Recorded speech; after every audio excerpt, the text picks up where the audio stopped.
첫 번째 교수 과정에 있어서 차별화 전략 방법에 대해서 알아보도록 하겠습니다.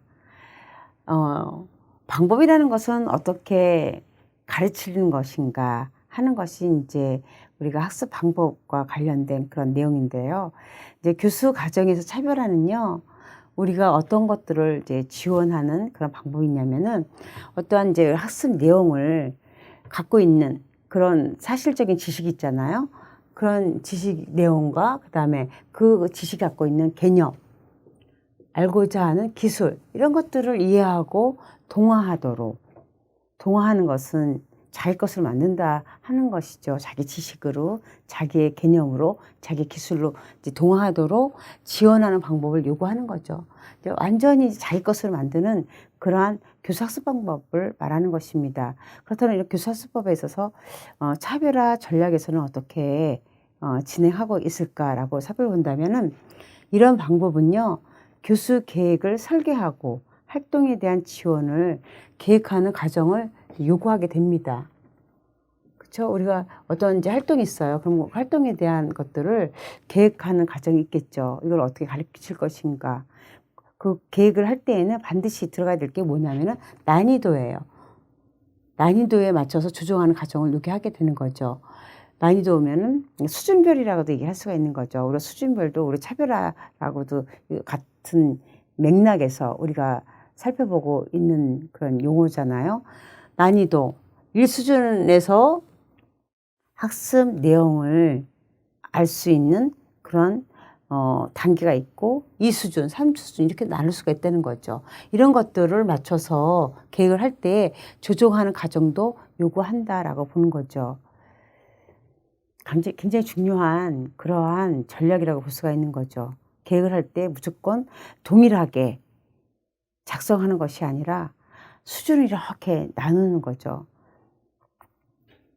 여러분들 이렇게 수준을 나눈다 하니까 우리가 전략 방법에서 당연하다라고 생각되어지지만 교육안을 작성할 때 어떤 학습자 분께서는 하나도 작성하기도 너무 벅찬데 어떻게 1, 2, 3 이렇게 수준까지 나눠가면서 난이도를 이렇게 활동을 작성을 해야 될까 고민이 되시는 경우도 있을 수가 있습니다.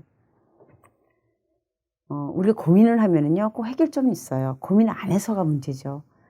몰라서 우리가 못하는 거죠. 알고 고민한다면은 문제 해결은 반드시 이루어집니다. 난이도에 맞춰서 조정하는 과정이 요구되는 것이 교수 과정의 차별화 하나 요구하는 방법이다.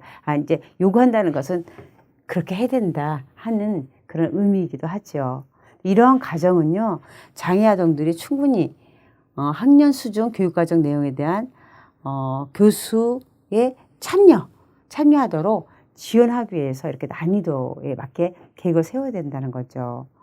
그렇게 하기 위해서는요, 참여하도록 지원하기 위해서는 난이도를 이렇게 하기 위해서는 이제 몇 가지 방법이 있습니다. 첫 번째, 이제 아동 집단의 융통성 있는 구성을 해야 됩니다. 참여하도록 지원하기 위해서. 두 번째는요, 교수 진도와 발문 조절이 있어야 합니다. 세 번째는 인적, 물적 자원을 제공을 해야 되고, 네 번째는 학습 전략 지원 등을 요구를 해야 합니다. 이제 해야 된다는 거죠. 이런 이제 방법들을 해야지만 장애 아동들이 그 비장애 아동들이 배우고 있는 그러한 교육 과정에 참여할 수 있다라는 그러한 이제 방법들이죠. 아동 집단 융통성 있는 구성이라든지 교수 진도와 그러니까 교사의 발문 말하는 거죠. 그런 조절이라든지 인적, 물적 자원도 필요하고 학습 전략 지원도 필요하다. 이 네 가지 내용에 대해서 살펴보도록 하겠습니다. 첫 번째로는요, 아동 집단의 그런 융통성이 있는 구성은 무엇인가라고 봤었을 때 그 구성은 어떻게 하는 거냐 하면은 교수 내용에 따라 적절히 아동 집단을 구성하는 거예요. 아동 집단을 구성하는 전략인데 이 집단을 어떻게 구성하느냐.